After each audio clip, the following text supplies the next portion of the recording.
महाराज जी, आपके चरणों में कोटि कोटि प्रणाम। महाराज जी, क्या इंसान कर्म से भाग्य को बदल सकता है? और कर्म और भाग्य का इंसान के जीवन में क्या महत्व है? पूर्व जो हमारे द्वारा शुभ अशुभ कर्म हुए हैं वो संचित हो जाते हैं, जिसे अपने गांव भाषा में गोदाम कहते हैं। कर्मों का हमारा गोदाम रखा हुआ है, उसे शास्त्रीय भाषा में संचित कर्म कहते हैं।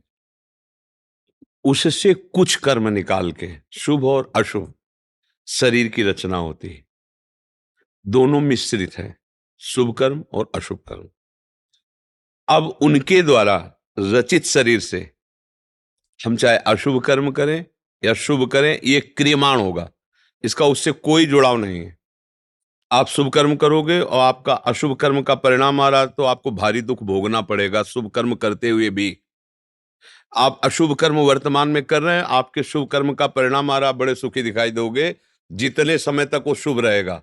इसलिए अज्ञानी जीव इस रहस्य को ना जानने के कारण जब अधर्म कार्य में रत होता है और उस समय उसका शुभ का परिणाम आ रहा होता है, उसको लगता है बड़ी मौज है यार, देखो ऐसा ऐसा बेईमानी की गंदे आचरण के हमें बड़ा लाभ मिल रहा है, उस शुभ कर्म का है। अब हमारा भाग्य बदलने का ये मानव देह देकर भगवान ने अवसर दिया है। हमारा भाग्य दो ही से रचा है, शुभ और अशुभ से, और कुछ नहीं हमारे भाग्य में, केवल शुभ और अशुभ है। भगवान कृपा करते हैं तो हमारा सौभाग्य उदय होता है। जब द्रवहि दीन दयालु राघो तो साधु संगति पाइए। ये भगवान की कृपा से हुआ। हमें संतों का संग मिला, शास्त्र स्वाध्याय करने का अवसर दिया और हमारे मन में निश्चय हुआ कि अब मुझे भगवान का भजन करना है। एकमात्र भगवान की शरण में होकर, प्रियालाल की शरण में होकर जब उनका भजन शुरू किया तो भजन का कार्य है, सबसे पहला कार्य भजन क्या करता है, वो जो हमारा गोदाम जमा है ना शुभ अशुभ का, उसमें आग लगा देता है, भस्म कर देता है। जब तक वो भस्म नहीं होता है तब तक हमारे अंदर शुद्ध ज्ञान प्रकट नहीं होगा।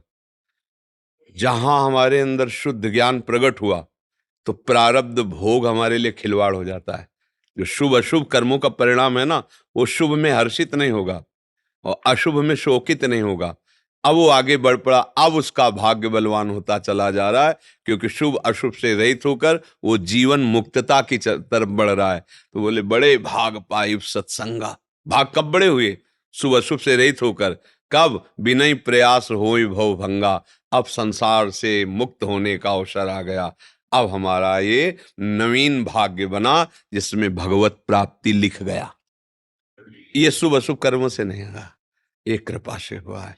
गुरु कृपा से, संत कृपा से, शास्त्र कृपा से ये हमें अवसर मिला हुआ है। समझ पा रहे हैं आप जी?